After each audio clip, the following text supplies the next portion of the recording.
आप देख रहे हैं रॉयल पत्रिका। कानपुर में ईद की नमाज सड़क पर पढ़ने पर 1700 लोगों के खिलाफ 3 थानों में एफआईआर दर्ज हुई है।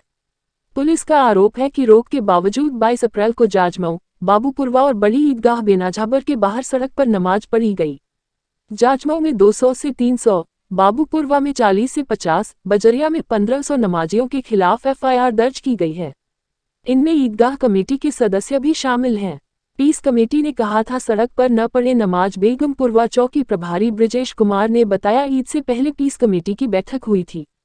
इसमें इलाके के लोगों को बताया गया था कि सड़क पर नमाज नहीं पढ़ी जाएगी। ईद की नमाज सिर्फ ईदगाह और मस्जिद के अंदर ही पढ़ी जाएगी। ये भी बताया गया था कि अगर भीड़ होने के कारण किसी नमाजी की नमाज छूट जाती है तो उसकी नमाज दोबारा पढ़वाने का इंतजाम पुलिस की ओर से किया जाएगा। धारा 144 लागू थी, इसका पालन नहीं किया गया। 22 अप्रैल को ईद के दिन सुबह 8 बजे ईदगाह में नमाज शुरू होने से ठीक पहले अचानक हजारों की भीड़ ईदगाह के सामने सड़क पर जमा हो गई। रोक के बावजूद सभी ने सड़क पर चटाई बिछाकर नमाज पढ़नी शुरू कर दी। पुलिस ने उन्हें रोकने का प्रयास किया, इसके बाद भी वे नहीं माने। इस दौरान जिले में धारा 144 भी लागू थी। इसके चलते चौकी प्रभारी की शिकायत पर पुलिस ने ईदगाह कमेटी के सदस्यों और वहां नमाज पढ़ने वालों के खिलाफ गंभीर धाराओं में एफआईआर दर्ज करके जांच शुरू कर दी है। सीसीटीवी फुटेज से सड़क पर नमाज पढ़ने वालों की पहचान की जा रही है। इन धाराओं में दर्ज की गई रिपोर्ट। बाबूपुरवा पुलिस ने नमाजियों के खिलाफ धारा 186 सरकारी काम में बाधा डालना, धारा 188, धारा 144 का उल्लंघन कर भीड़ जुटाना, धारा 283 भीड़ जुटाकर रास्ता रोकना, धारा 341 सदोष अवरोध और लोक सेवा में बाधा डालना और धारा 353 के तहत केस दर्ज किया है। बरिया थाने में 1500 लोगों पर एफआईआर। मरकजी ईदगाह बेनाझाबर में भी रोक के बावजूद सड़क पर नमाज पढ़ने पर ईदगाह कमेटी और उसके सदस्यों समेत 1500 लोगों के खिलाफ बजरिया थाने में एफआईआर दर्ज की गई।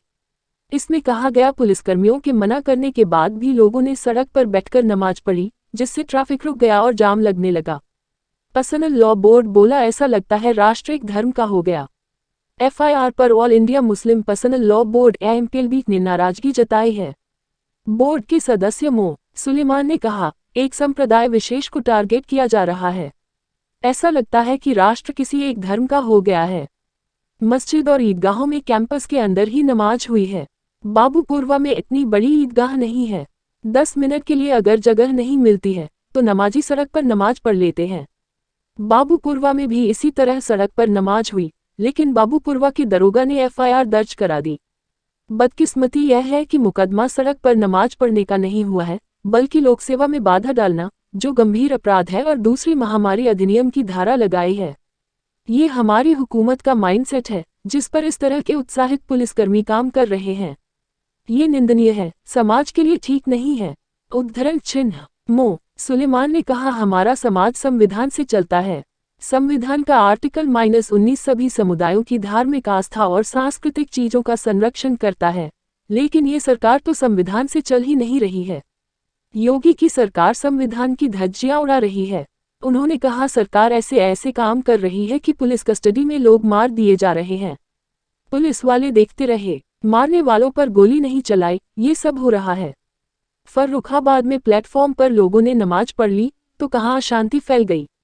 जनता ने कुछ नहीं किया, पुलिस वालों ने किया। मुरादाबाद में छत पर तरावीह पढ़ ली तो एफआईआर दर्ज हो गई।